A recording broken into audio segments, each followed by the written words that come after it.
Hello students, हमने hyper conjugation की applications के अंदर सबसे पहले कार्बोकैटायन की स्टेबिलिटी पढ़ी, फिर फ्री रेडिकल की स्टेबिलिटी को पढ़ा। उसके बाद हमने एल्कीन की स्टेबिलिटी को भी बताया हाइपर कॉन्जुगेशन से कि हाइपर कॉन्जुगेशन जितना ज्यादा होगा एल्कीन उतनी ही ज्यादा स्टेबल होगी बच्चों। अब किसी एल्कीन की स्टेबिलिटी को उसकी हीट ऑफ हाइड्रोजिनेशन से, प्रैक्टिकल वैल्यू से बताया जाता है। तो अगर कोई भी एल्कीन जो है उसका हाइड्रोजिनेशन इजीली हो जाता है, दैट मीन्स वो एल्कीन जो है वो लेस स्टेबल है बच्चों। तो अगर किसी भी डबल बॉन्ड को, अगर आप किसी भी डबल बॉन्ड का हाइड्रोजिनेशन करवाते हैं, दैट मीन्स हाइड्रोजन का एडिशन करवाते हैं, तो हाइड्रोजन के एडिशन को बोला जाता है हाइड्रोजिनेशन।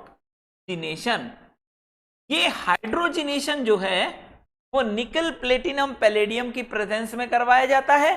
तो दोनों हाइड्रोजन जो है इनके ऊपर आकर अटैच हो जाते हैं, जिससे ये पाई बॉन्ड जो है वो सिग्मा बॉन्ड में कन्वर्ट हो जाता है बच्चों। तो इस ड्यूरेशन में जो एनर्जी रिलीज होती है उसे हम बोलते हैं heat of hydrogenation. That means अगर हीट ऑफ हाइड्रोजिनेशन की आपको डेफिनेशन पूछे,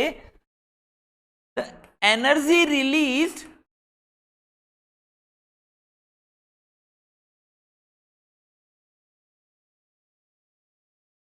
the energy released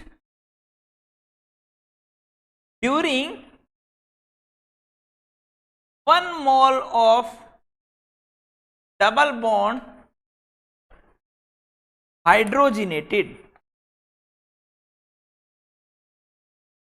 1 mole double bond का जब हाइड्रोजिनेशन करवाया जाता है बच्चों, तो जो एनर्जी रिलीज होती है उसे हम हीट ऑफ हाइड्रोजिनेशन कहते हैं।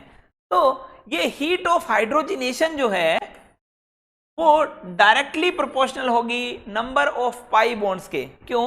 क्योंकि अगर एक पाई बॉन्ड का एनर्जी 28.6 है तो 2 पाई बॉन्ड का इसका डबल होगा, 3 पाई बॉन्ड का उसका ट्रिपल होगा। तो जितने ज्यादा डबल बॉन्ड होंगे कंपाउंड के अंदर उतना ही हीट ऑफ हाइड्रोजिनेशन ज्यादा आएगा। सबसे फर्स्ट पॉइंट। सेकेंड पॉइंट जो है, अगर मान लीजिए किसी एल्कीन में एक ही डबल बॉन्ड है, ठीक है, 2-3 टाइप की एल्कीन्स हैं उनमें एक ही डबल बॉन्ड है, तब आप हीट ऑफ हाइड्रोजिनेशन को बताएंगे कि heat of hydrogenation inversely proportional to stability of alkene. That means सबसे पहले वो डिपेंड करती है नंबर ऑफ पाई बॉन्ड्स के ऊपर, कि जितने ज्यादा पाई बॉन्ड होंगे उतना ही एल्कीन की हीट ऑफ हाइड्रोजिनेशन ज्यादा आएगी। सेकेंड पॉइंट जो है, अगर पाई बॉन्ड सेम हो तब हीट ऑफ हाइड्रोजिनेशन डिपेंड करेगी स्टेबिलिटी ऑफ एल्कीन के ऊपर। तो एल्कीन की स्टेबिलिटी जितनी ज्यादा होगी उसका हाइड्रोजिनेशन उतना ही कम होगा बच्चों। और एल्कीन की स्टेबिलिटी आप जानते हैं, स्टेबिलिटी ऑफ एल्कीन जो है वो नंबर ऑफ अल्फा एच के डायरेक्टली प्रोपोर्शनल होती है बच्चों। तो यहां पर देखिए एग्जाम्पल के अंदर आप हाइड्रोजिनेशन करवा रहे हैं,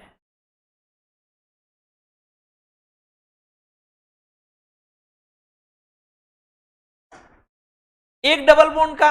जब आप इसका हाइड्रोजिनेशन करवा रहे हैं निकल, प्लेटिनम, पैलेडियम की प्रेजेंस में, तो डेल्टा H1 एनर्जी जो है वो रिलीज हो रही है। This energy is released energy.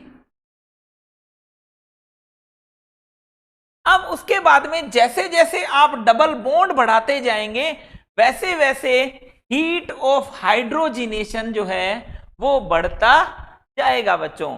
That means अगर मैं इन दोनों को कंपेयर करूं इनके साथ, तो इनका हीट ऑफ हाइड्रोजिनेशन ज्यादा आएगा as compare to first compound. ठीक बात है। अब देखिए ये जो सेकंड और थर्ड कंपाउंड जो हैं उनके अंदर number of double bond same है, number of double bond same है। जब number of double bond same हो तो heat of hydrogenation inversely proportional होगा स्टेबिलिटी ऑफ एल्कीन के, एल्कीन की स्टेबिलिटी के इनवर्सली प्रोपोर्शनल होगा बच्चों। तो यहां पर देखिए इन दोनों एल्कीन में से स्टेबल एल्कीन कौन सी है?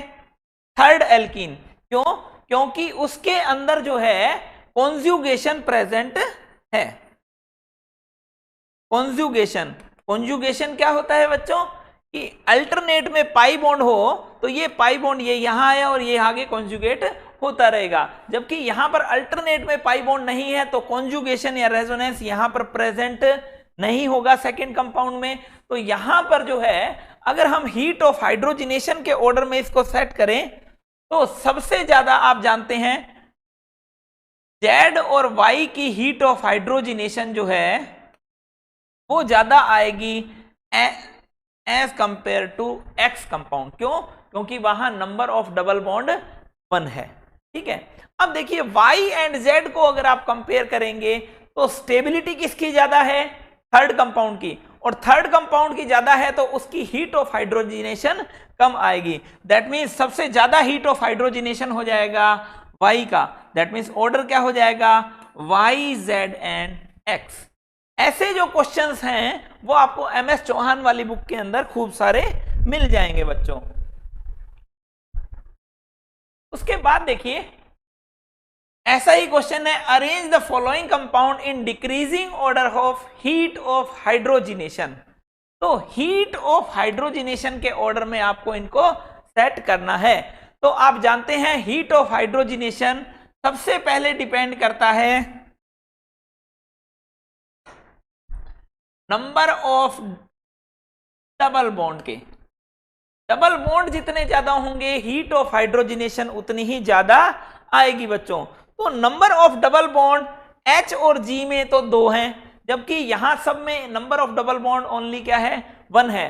तो इनकी हीट ऑफ हाइड्रोजिनेशन जो है बच्चों वो ज्यादा आएगी।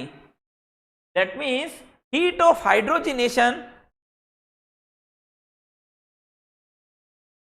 सबसे ज्यादा आएगी G एंड H की। G एंड H की जो हीट ऑफ हाइड्रोजिनेशन है वो ज्यादा आएगी एज कंपेयर टू बाकी कंपाउंड से। अब देखिए इन दोनों में से स्टेबल एल्कीन कौन सी है? तो यहां पर कॉन्जुगेशन प्रेजेंट है, जबकि यहां पर कोई भी कॉन्जुगेशन प्रेजेंट नहीं है। तो स्टेबिलिटी इन दोनों में से स्टेबिलिटी किसकी ज्यादा है? स्टेबिलिटी ज्यादा है G की H से। ठीक है, G की स्टेबिलिटी जो है वो ज्यादा है। तो हीट ऑफ हाइड्रोजिनेशन H का ज्यादा होगा G से। ठीक है ना बेटा? तो सबसे ज्यादा हीट ऑफ हाइड्रोजिनेशन की अगर बात की जाए तो सबसे ज्यादा हीट ऑफ हाइड्रोजिनेशन आएगा बच्चों H का। H के बाद जो हीट ऑफ हाइड्रोजिनेशन है वो G का आएगा। अब हम बाकी कंपाउंड्स को बताते हैं। देखिए अगर मान लीजिए इन कंपाउंड्स को हीट ऑफ हाइड्रोजिनेशन के ऑर्डर में सेट करना हो तो आप क्या करेंगे? सबसे पहले नंबर ऑफ डबल बॉन्ड देखेंगे तो सभी में नंबर ऑफ डबल बॉन्ड 1 है। अब एल्कीन को स्टेबिलिटी के ऑर्डर के अंदर इनवर्सली प्रोपोर्शनल के अंदर इनको सेट करेंगे। तो यहां पर देखिए नंबर ऑफ अल्फा H कितने हैं? 2 अल्फा H और 2 अल्फा H, 4 अल्फा H। इसके बाद यहां पर देखिए 2 और 2 4 और 3 और 3 6, 10 अल्फा H। यहां पर देखिए CH3, CH2, CH2। तो अल्फा H कितने हो गए बच्चों? 7 अल्फा H। यहां पर अल्फा H जो है 2 2 2 2 और 2, 8 अल्फा H बच्चों। इसके बाद देखिए यहां पर अल्फा H कितने आ रहे हैं? तो यहां पर 1 अल्फा H और यहां पर 2 अल्फा H, तो टोटल 3 अल्फा एच, जबकि यहां पर ओनली 2 अल्फा एच। तो अल्फा एच जितने ज्यादा होंगे स्टेबिलिटी उतनी ही ज्यादा होगी, और स्टेबिलिटी जितनी ज्यादा होगी हीट ऑफ हाइड्रोजनेशन उतनी ही कम आएगी। तो सबसे कम स्टेबल कौन है? सबसे लीस्ट स्टेबल है एफ। तो एफ का हीट ऑफ हाइड्रोजनेशन सबसे ज्यादा आएगा। उसके बाद में है ई, ई के बाद में आ जाएगा ए, ए के बाद में आ जाएगा सी, सी के बाद में आ जाएगा डी, और डी के बाद में आ जाएगा पी बच्चों। तो आप इनको हीट ऑफ हाइड्रोजिनेशन के ऑर्डर में सेट कर सकते हैं बच्चों। अब हम बात करते हैं इसी से रिलेटेड रेजोनेंस एनर्जी की। तो बच्चों रेजोनेंस एनर्जी क्या चीज है? तो बच्चों आप जानते हैं यहां पर कि जब भी आप डबल बॉन्ड का हाइड्रोजिनेशन करवाते हैं तो डबल बॉन्ड पर यहां पर H और H का एडिशन हो जाता है, और यहां पर एनर्जी रिलीज होती है जिस एनर्जी को हम बोलते हैं हीट ऑफ हाइड्रोजिनेशन। तो जितने ज्यादा डबल बॉन्ड आएंगे बेटा उतनी ही हीट ऑफ हाइड्रोजिनेशन ज्यादा आनी चाहिए। दैट मीन्स अब यहां पर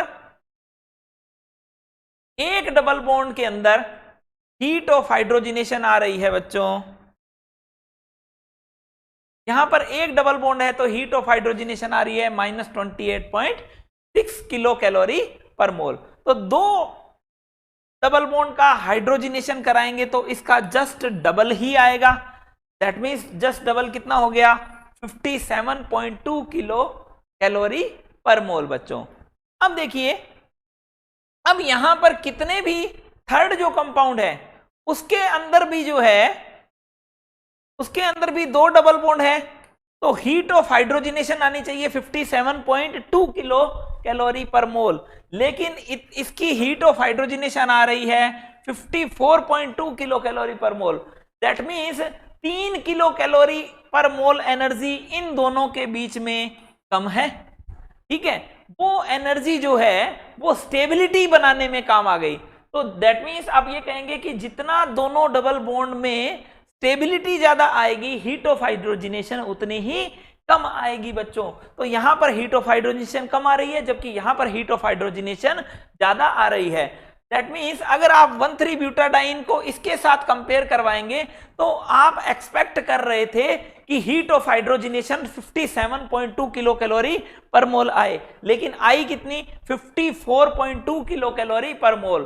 तो हम ये बोल सकते हैं कि थ्योरेटिकल हीट ऑफ हाइड्रोजिनेशन आनी चाहिए थी 57.2 किलो कैलोरी पर मोल, जबकि प्रैक्टिकल हीट ऑफ हाइड्रोजिनेशन आ रही है 54.2 किलो कैलोरी पर मोल। तो इन दोनों का जो डिफरेंस होगा उसे हम बोलते हैं resonance energy. That means in दोनों का डिफरेंस जो है 3 किलो कैलोरी पर मोल एनर्जी रेजोनेंस करने में या स्टेबिलिटी को बनाने में काम आ गई है। तो आप कंपेयर करिए इसको इसके साथ। तो resonance energy is the expected heat of hydrogenation minus practical heat of hydrogenation is called resonance energy बच्चों। यहां पर देखिए, जितना ज्यादा कंपाउंड की रेजोनेंस एनर्जी ज्यादा आएगी उतना ही कंपाउंड की हीट, जितना कंपाउंड की रेजोनेंस एनर्जी ज्यादा आएगी उतना ही कंपाउंड की स्टेबिलिटी ज्यादा होगी बच्चों। वो देख लीजिए कि अगर इन दोनों कंपाउंड्स की अगर हमने कंपेयर किया तो हीट ऑफ रेजोनेंस एनर्जी यहां पर 3 किलो कैलोरी पर मोल, और रेजोनेंस एनर्जी जितनी ज्यादा आएगी हीट ऑफ हाइड्रोजिनेशन उतना ही कम होता जाएगा और कंपाउंड उतना ही ज्यादा स्टेबल होता जाएगा। दैट मीन्स हम ये बोल सकते हैं रेजोनेंस एनर्जी जो है directly proportional to stability, whereas heat of hydrogenation is inversely proportional to stability। ये चीज आपको ध्यान में रखनी है बच्चों। अब देखिए इसको हम एक्सप्लेन करते हैं कि अगर साइक्लोहेक्सीन है, इसका हाइड्रोजिनेशन करवाया जा रहा है निकल प्लेटिनम पैलेडियम की प्रेजेंस में, तो साइक्लोहेक्सेन बनेगा और इसकी हीट ऑफ हाइड्रोजिनेशन आती है 28.6 किलो कैलोरी पर मोल। तो अगर आप बेंजीन का करवाएंगे तो 3 पाई बॉन्ड है वहां पर, और 3 पाई बॉन्ड जो है इसको 3 गुना होना चाहिए, एक्सपेक्टेड तो यही है, लेकिन इसकी हीट ऑफ हाइड्रोजिनेशन जो है 85.8 आनी चाहिए थी, लेकिन आती कितनी है heat of hydrogenation? Heat of hydrogenation आती है 49.2 किलो कैलोरी पर मोल। तो इन दोनों का जो डिफरेंस है वो रेजोनेंस एनर्जी है। दैट मीन्स आपसे पूछा जाए कि बेंजीन की रेजोनेंस एनर्जी कितनी है, बेंजीन की रेजोनेंस एनर्जी है अप्रोक्सीमेट 36 किलो कैलोरी पर मोल। अभी हमने 13 पेंटाडाइइन जो बनाया था उसकी रेजोनेंस एनर्जी आ रही थी बच्चों अप्रोक्सीमेट 3 किलो कैलोरी पर मोल। तो इन दोनों में से ज्यादा स्टेबल कौन है? तो बेंजीन ज्यादा स्टेबल है क्योंकि उसकी रेजोनेंस एनर्जी ज्यादा आ रही है बच्चों। अब उसके बाद हम बात करते हैं हीट ऑफ कंबशन की। हीट ऑफ कंबशन, तो बच्चों जब भी कोई कंपाउंड को हम कंप्लीटली बर्न करते हैं तो वो CO2 एंड H2O के अंदर बर्न हो जाता है, कन्वर्ट हो जाता है, और इस ड्यूरेशन में जो एनर्जी रिलीज होती है उसे हम बोलते हैं heat of combustion. Heat of combustion.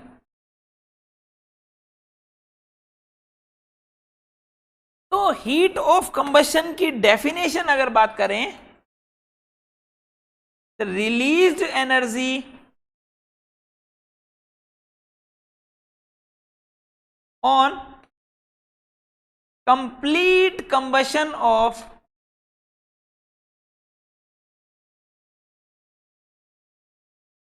One mole compound.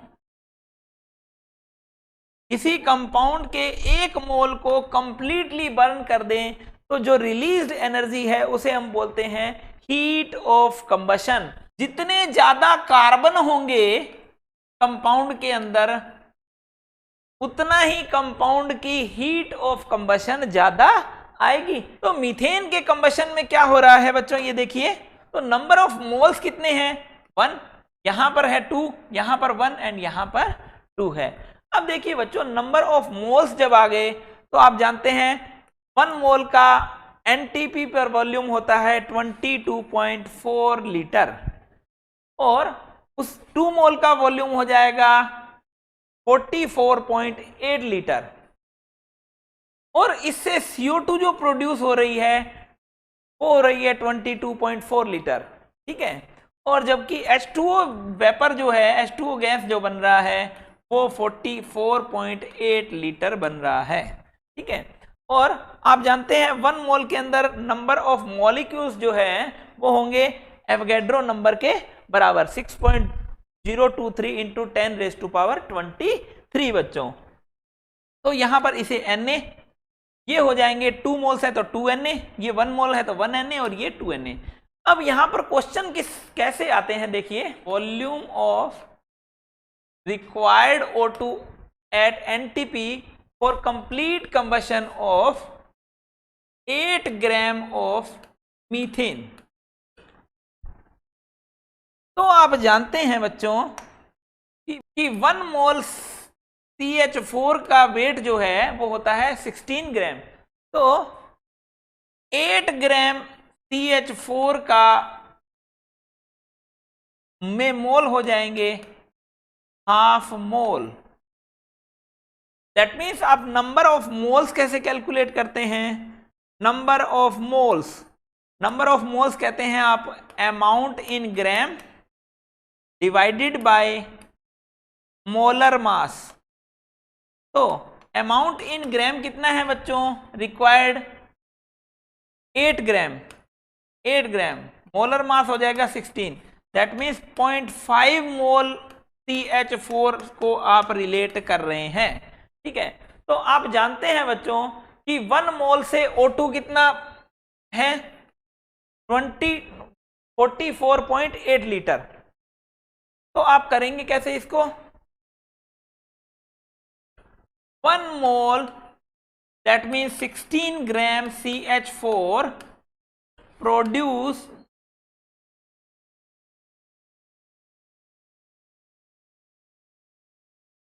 तो बच्चों आप यहां पर लिखेंगे 1 मोल 16 ग्राम CH4 react with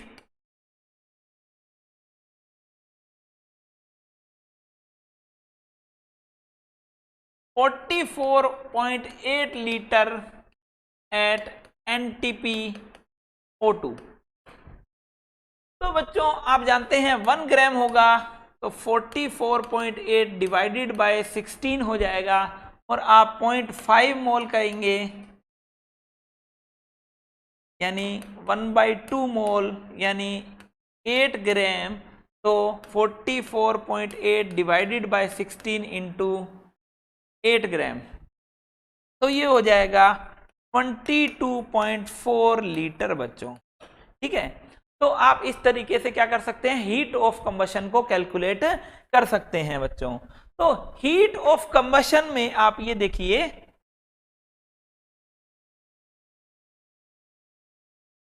कि हीट ऑफ कंबशन जो है बच्चों वो डायरेक्टली प्रोपोर्शनल हो रही है नंबर ऑफ कार्बन एटम्स के, कि कंपाउंड के अंदर जितने ज्यादा कार्बन होंगे उतना ही हीट ऑफ कंबशन ज्यादा आएगा, और इनवर्सली प्रोपोर्शनल होता है स्टेबिलिटी के। तो स्टेबिलिटी जितनी ज्यादा होगी उतना ही हीट ऑफ कंबशन कम आएगा बच्चों। तो heat of combustion directly proportional to number of carbon, first point. तो यहां पर देखिए हीट ऑफ कंबशन ऑर्डर पूछा गया है, तो नंबर ऑफ कार्बन यहां पर कितने हैं, 3, यहां पर 4, यहां पर 5 और यहां पर 6 कार्बन है। तो जैसे जैसे नंबर ऑफ कार्बन बढ़ता जाएगा वैसे वैसे हीट ऑफ कंबशन इंक्रीज होता जाएगा बच्चों। सेकंड जो है हीट ऑफ कंबशन जो जिस बात पे डिपेंड करता है वो है स्टेबिलिटी के। स्टेबिलिटी के वो इनवर्सली प्रोपोर्शनल होता है, दैट मींस जैसे जैसे ब्रांचिंग बढ़ती जाएगी वैसे वैसे कंपाउंड की स्टेबिलिटी भी इंक्रीज होती जाएगी, और स्टेबिलिटी इंक्रीज होने का मतलब है कंपाउंड की हीट ऑफ कंबशन कम होना बच्चों। तो आपसे पूछा जाए n pentane, isopentane and neopentane है, तो इन तीनों में ब्रांचिंग नियोपेंटेन में सबसे ज्यादा है, तो जैसे जैसे ब्रांचिंग बढ़ेगी वैसे वैसे हीट ऑफ कंबशन डिक्रीज हो जाएगा। तो सबसे ज्यादा हीट ऑफ कंबशन होगा एन पेंटेन का, फिर आइसोपेंटेन का, और सबसे कम होगा नियोपेंटेन का बच्चों। अब देखिए नेक्स्ट जो क्वेश्चन है, यहां पर नंबर ऑफ कार्बन कितने हैं, 3, 4, 5 और 6। तो हीट ऑफ कंबशन जो है बच्चों वो सबसे ज्यादा किस में आएगा, 6 मेंबर में, फिर 5 मेंबर में, फिर 4 मेंबर में एंड फिर 3 मेंबर में। अब देखिए ये जो क्वेश्चन है इसमें ब्रांचिंग जो है यहां पर ब्रांचिंग इंक्रीज हुई, जैसे जैसे ब्रांचिंग इंक्रीज होगी वैसे वैसे हीट ऑफ कंबशन जो है वो डिक्रीज होता जाएगा। टोटल नंबर ऑफ कार्बन सब में सेम है, तो हीट ऑफ कंबशन सबसे ज्यादा आएगा ए में, फिर बी में, और सबसे कम हीट ऑफ कंबशन आएगा सी में बच्चों। तो इसके बाद हम देखते हैं CH3 एंड CCl3 के बीच में डायरेक्टिव इफेक्ट को। तो बच्चों यहां पर देखिए CH3 जो है वो रिंग के अंदर इलेक्ट्रॉन दे रहा है, और जब ये रिंग के अंदर इलेक्ट्रॉन डोनेट कर रहा है तो ऑर्थो एंड पैरा पोजीशन पर ये ऑर्थो पोजीशन और पैरा पोजीशन पर नेगेटिव चार्ज आ रहा है बच्चों।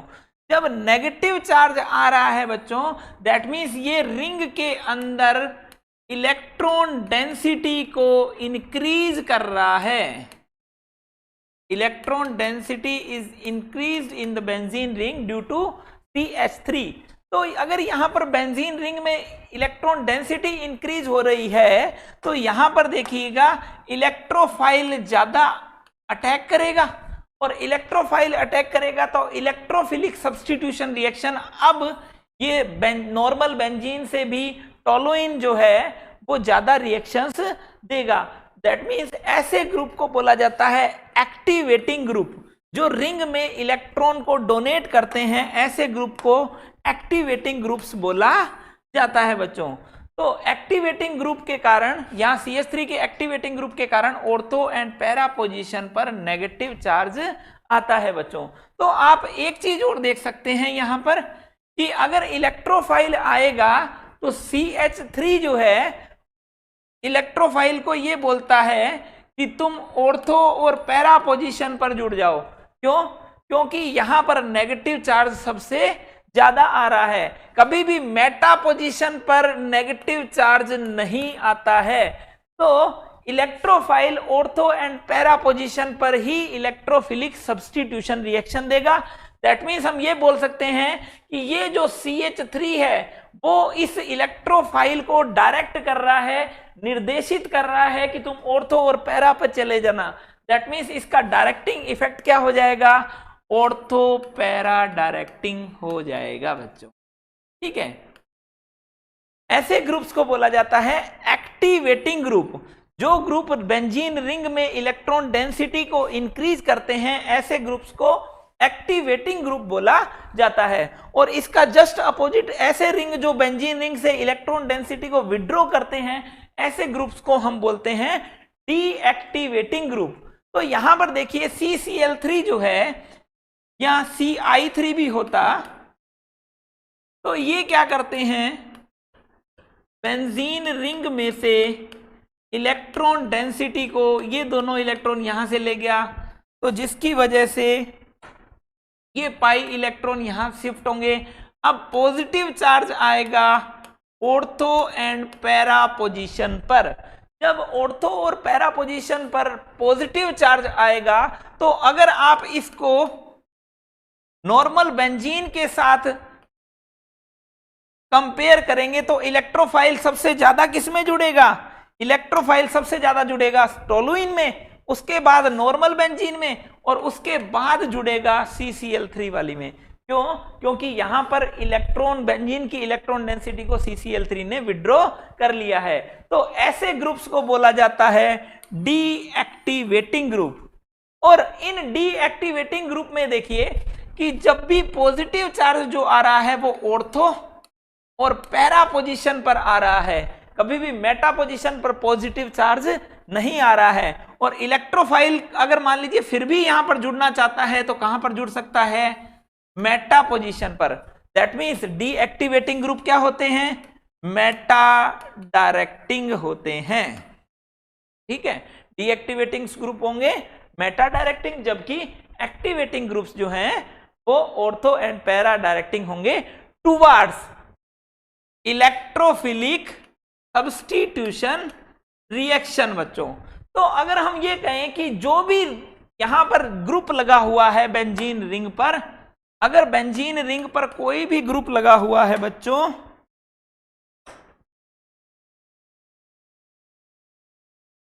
अगर बेंजीन रिंग पर कोई भी ग्रुप लगा हुआ है और वो बेंजीन रिंग में इलेक्ट्रॉन डेंसिटी को जितना ज्यादा इंक्रीज करेगा उतना ही एरोमेटिक इलेक्ट्रोफिलिक सब्स्टिट्यूशन रिएक्शन की रिएक्टिविटी इंक्रीज होगी। तो अगर आपसे पूछा जाए arrange the following compound in decreasing order of aromatic electrophilic substitution reaction, तो जो जितना ज्यादा इलेक्ट्रॉन डोनेट करेगा बेंजीन रिंग के अंदर उतना ही ज्यादा इलेक्ट्रॉन डेंसिटी बढ़ेगी और इलेक्ट्रोफाइल के लिए बुलावा उतना ही जल्दी आएगा बच्चों। तो यहां पर देखिए CH3 बेंजीन रिंग के ऊपर यहां पर 3 अल्फा H है। और आप यहां पर एक चीज इंपॉर्टेंट जानते हैं क्या? कि mesomeric effect plus M effect plus H effect और प्लस आई, अगर तीनों लग रहे होते हैं तो सबसे ज्यादा डोमिनेंट कौन होता है? प्लस एम, उसके बाद प्लस एच और प्लस आई सबसे लास्ट में डोमिनेंट होगा बच्चों। तो यहां पर देखिए 3 अल्फा एच हैं, तो ज्यादा से ज्यादा यहां पर नेगेटिव चार्ज आएगा, और यहां पर देखिए 1 अल्फा एच है, यहां पर 2 अल्फा एच है और यहां पर 0 अल्फा एच है। तो सबसे ज्यादा रिएक्टिविटी किसकी होगी? एरोमेटिक इलेक्ट्रोफिलिक सब्स्टिट्यूशन रिएक्शन की रिएक्टिविटी होगी इलेक्ट्रॉन डोनेटिंग ग्रुप के कारण, और इलेक्ट्रॉन डोनेटिंग ग्रुप होते हैं प्लस एच इफेक्ट के कारण उतनी ही ज्यादा इंक्रीज होगी। तो सबसे ज्यादा ऑर्डर किसका होगा? देखिए इन तीनों में से फर्स्ट सबसे ज्यादा, फिर सेकंड, उसके बाद में फर्स्ट के बाद में थर्ड और फिर सेकंड हो जाएगा, क्योंकि यहां पर 2 अल्फा एच है और यहां पर 1 अल्फा एच और यहां पर 3 अल्फा एच है। अब इन तीनों को अगर आप कंपेयर करेंगे तो तीनों के पास ही कोई अल्फा एच प्रेजेंट नहीं है। अल्फा कार्बन तो है लेकिन उसके ऊपर कोई भी एच प्रेजेंट नहीं है बच्चों। यहां पर जब यहां पर अल्फा एच प्रेजेंट नहीं है बच्चों, तो आप देखेंगे कि सिर्फ प्लस आई के अकॉर्डिंग आपको ऑर्डर निकालना पड़ेगा, और प्लस आई आप जानते हैं प्लस आई सबसे ज्यादा होता है C(T3) का, फिर C(D3) का और CH3 का। क्यों? क्योंकि electronegativity of H is greater than D and greater than T। तो प्लस आई इफेक्ट के अकॉर्डिंग अगर आपको ऑर्डर करना है तो यहां पर इलेक्ट्रॉन डेंसिटी ज्यादा बढ़ेगी, यहां पर ओनली क्या लग रहा है? प्लस आई, यहां पर भी प्लस आई और यहां पर भी प्लस आई लग रहा है बच्चों तीनों में।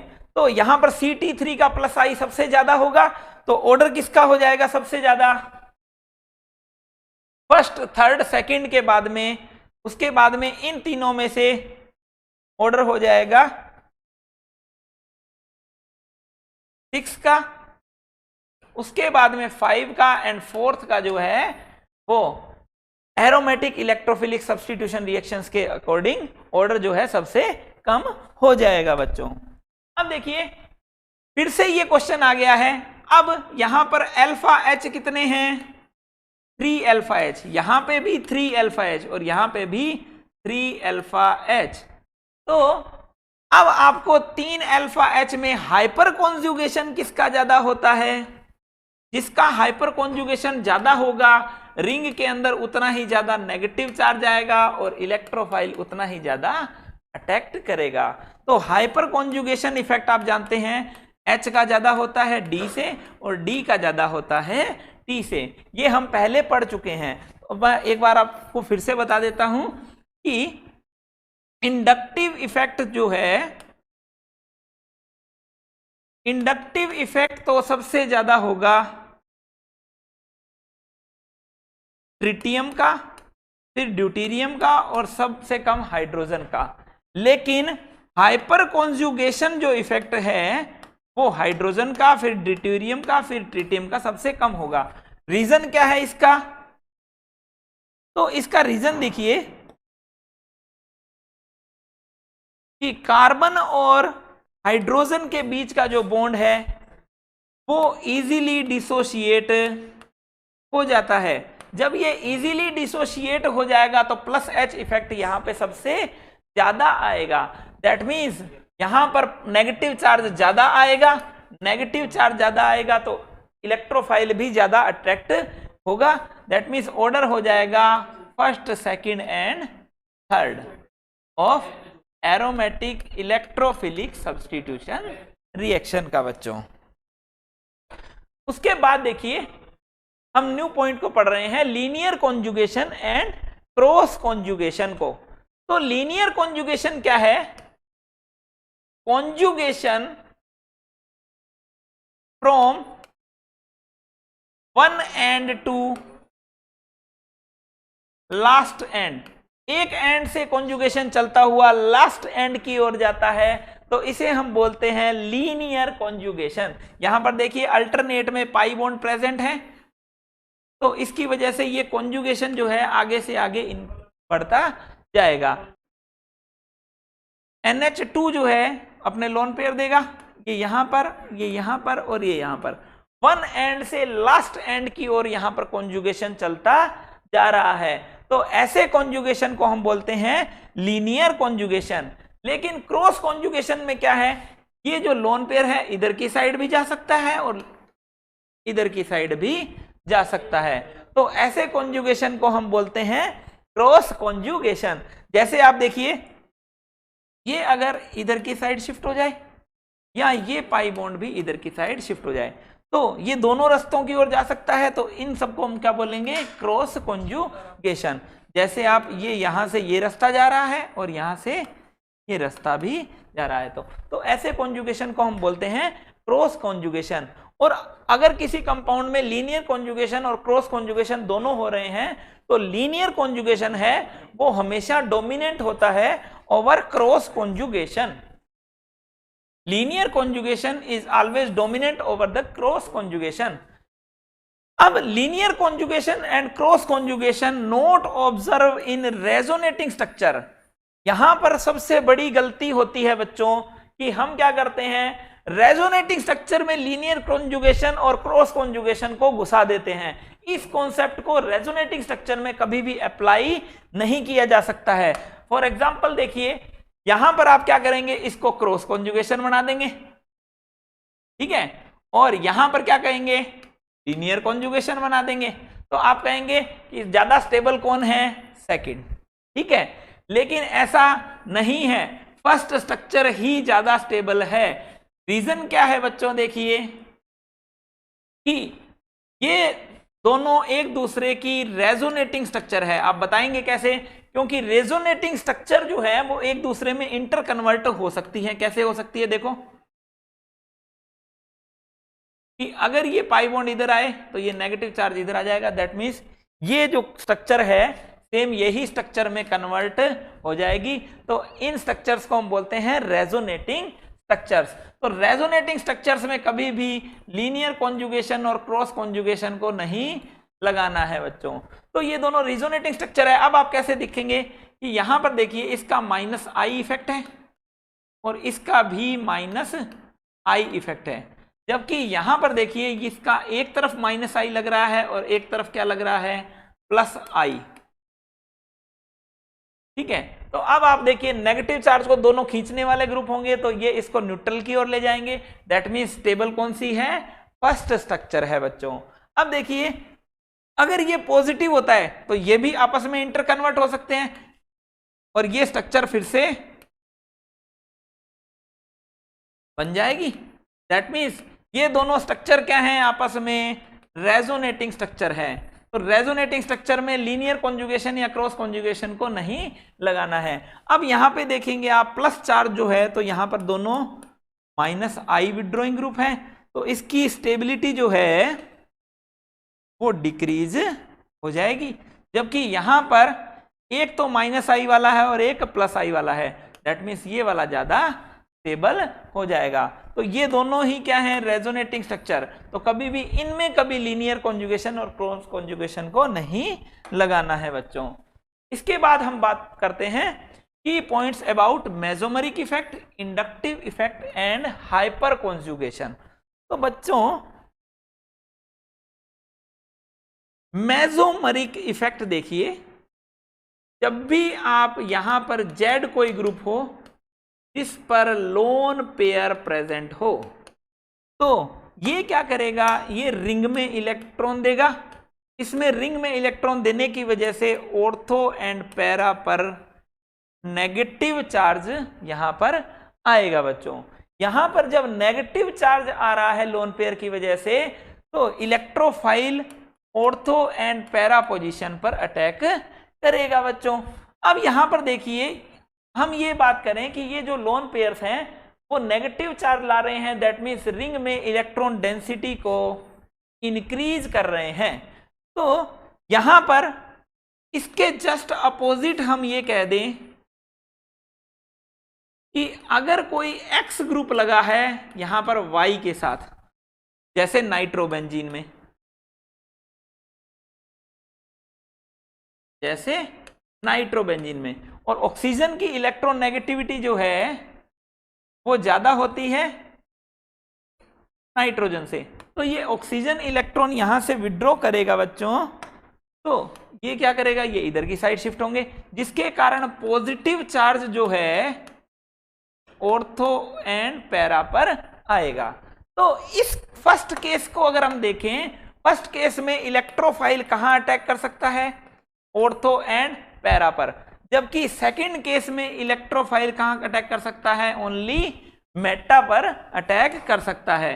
तो जो रिंग में से इलेक्ट्रॉन को खींच रहे हैं उनको हम बोलते हैं डीएक्टिवेटिंग, और जो रिंग में इलेक्ट्रॉन को डोनेट कर रहे हैं उसको हम बोलते हैं activating group. That means activating groups are ortho para directing, whereas deactivating groups are meta directing बच्चों। तो यहां पर देखिए,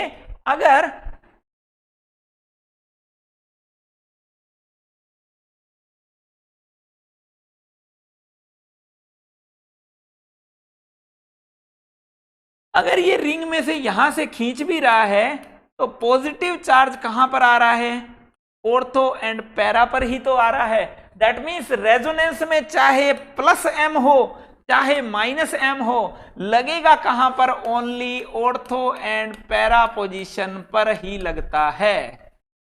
दैट मीन्स रेजोनेंस इफेक्ट जो है, रेजोनेंस इफेक्ट या मेसोमेरिक इफेक्ट जो है वो ऑर्थो एंड पैरा पोजीशन पर ही लगता है, और दोनों की इंटेंसिटी जो है वो इक्वल इंटेंसिटी होती है, कि दोनों पर बराबर स्ट्रेंथ से लगेगा, चाहे ऑर्थो पोजीशन हो चाहे पैरा पोजीशन हो, और कभी भी मेटा पोजीशन पर वर्क नहीं करता है। Never works at Meta position. ठीक है बेटा। अब देखिए, अगर हम हाइपर कॉन्जुगेशन की भी बात करें, अगर यहां पर हम हाइपर कॉन्जुगेशन के बारे में भी पढ़ें तो देखिए कि इसका चाहे प्लस एच हो तो प्लस एच भी होगा तो भी ऑर्थो एंड पैरा पर नेगेटिव चार्ज आएगा, और अगर ये Cl3 भी होगा तो भी ऑर्थो एंड पैरा पर पॉजिटिव चार्ज आएगा। प्लस एच की वजह से तो ऑर्थो एंड पैरा पर पॉजिटिव चार्ज, नेगेटिव चार्ज आ रहा है, जबकि माइनस एच के कारण ऑर्थो एंड पैरा पर पॉजिटिव चार्ज आएगा बच्चों, है ना। तो यहां पर भी हम ये बोल सकते हैं कि जो हाइपर कॉन्जुगेशन है वो भी कभी मेटा पोजीशन पर काम नहीं करता है, हाइपर कॉन्जुगेशन भी मेटा पोजीशन पर काम नहीं करता है। दैट मीन्स हम ये पॉइंट लिख सकते हैं, mesomeric effect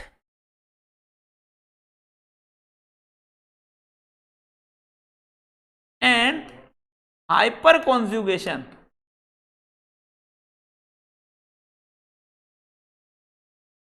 works at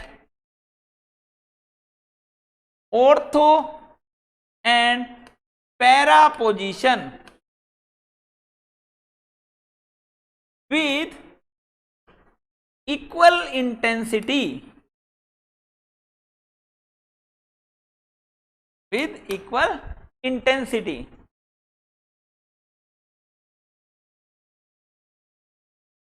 They does not work at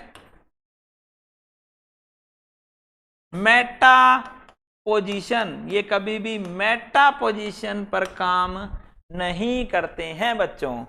जबकि अगर आप इंडक्टिव इफेक्ट की बात करें तो इंडक्टिव इफेक्ट जो है बच्चों वो सिग्मा इलेक्ट्रॉन्स का पार्शियली शिफ्टिंग है, partially shifting of sigma electrons. ये खाली सिग्मा इलेक्ट्रॉन्स पार्शियली शिफ्ट होंगे, कंप्लीटली इसको कभी भी नहीं मिलेंगे। जबकि आपने हाइपर कॉन्जुगेशन और इंडक्टिव इफेक्ट में देखा कि ये कंप्लीट शिफ्टिंग हो रही है, यहां पर भी कंप्लीट शिफ्टिंग हो रही है। जबकि इंडक्टिव इफेक्ट में कभी भी कंप्लीट शिफ्टिंग नहीं होगी, partially shifting of sigma electrons होंगे। तो जब ये सिग्मा इलेक्ट्रॉन शिफ्ट हो रहे हैं तो ये यहां से खींचेगा, ये यहां से खींचेगा और ये यहां से खींचेगा। दैट मीन्स इंडक्टिव इफेक्ट जो है वो चाहे ऑर्थो पोजीशन हो, पैरा पोजीशन हो या मेटा पोजीशन, तीनों पर काम करता है। Works at ortho, Meta and para position, सभी पर काम करता है, चाहे ऑर्थो पोजीशन हो, चाहे मेटा पोजीशन हो और चाहे पैरा पोजीशन हो। लेकिन इंडक्टिव इफेक्ट में बच्चों डिपेंड करती है डिस्टेंस। जितनी डिस्टेंस कम होगी यहां पर इंडक्टिव इफेक्ट ज्यादा होगा। दैट मीन्स आई इफेक्ट जो है वो इनवर्सली प्रोपोर्शनल होता है डिस्टेंस के। तो जैसे आपसे पूछ लिया जाए ये पोजीशन जो है ऑर्थो, ये है पैरा और ये है मेटा, तो अगर आपसे पूछा जाए इंडक्टिव इफेक्ट का ऑर्डर बताइए तो सबसे ज्यादा होगा ऑर्थो पर, फिर होगा मेटा पर और फिर होगा पैरा पर। तो ये इन दोनों के इनके बीच में मेजर डिफरेंस है कि hyper conjugation and inductive effect तो ऑर्थो एंड पैरा पोजीशन पर काम करते हैं विद इक्वल इंटेंसिटी बच्चों, जबकि इंडक्टिव इफेक्ट जो है वो ऑर्थो, पैरा एंड मेटा तीनों पोजीशन पर काम करते हैं, लेकिन इनकी इंटेंसिटी जो है इक्वल नहीं होती है। सबसे ज्यादा ऑर्थो पर, फिर मेटा पर, फिर पैरा पर होगा बच्चों।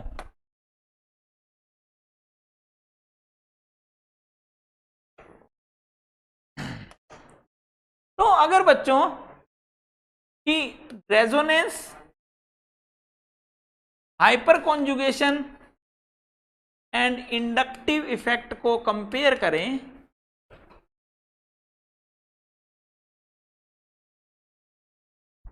तो रेजोनेंस जो है complete shifting of pi electrons और लोन पेयर्स। हाइपर कॉन्जुगेशन क्या है? Complete shifting of sigma electrons की कंप्लीट शिफ्टिंग है। जबकि इंडक्टिव इफेक्ट जो है partially shifting of sigma electrons है बच्चों। ठीक है, तो रेजोनेंस के अंदर पाई इलेक्ट्रॉन्स और लोन पेयर्स डीलोकलाइज हो रहे हैं और यहां पर सिग्मा इलेक्ट्रॉन्स इन दोनों में डीलोकलाइज हो रहे हैं, लेकिन इसमें कंप्लीट है और उसमें पार्शियली हैं। लेकिन इन तीनों इफेक्ट के लिए कोई भी बाहर से एक्सटर्नल रिएजेंट की रिक्वायरमेंट नहीं है। That means these delocalizations are permanent effect. ये भी परमानेंट है, ये भी परमानेंट है और ये भी परमानेंट इफेक्ट है। परमानेंट इफेक्ट का मतलब क्या है कि बाहर से कोई एक्सटर्नल रिएजेंट की तीनों को रिक्वायरमेंट नहीं है, ये अपने आप होने वाले प्रोसेस है बच्चों। तीसरा कि ये कौन सी पोजीशन पर काम करेगा, तो ऑर्थो एंड पैरा पोजीशन पर काम करेगा विद इक्वल इंटेंसिटी।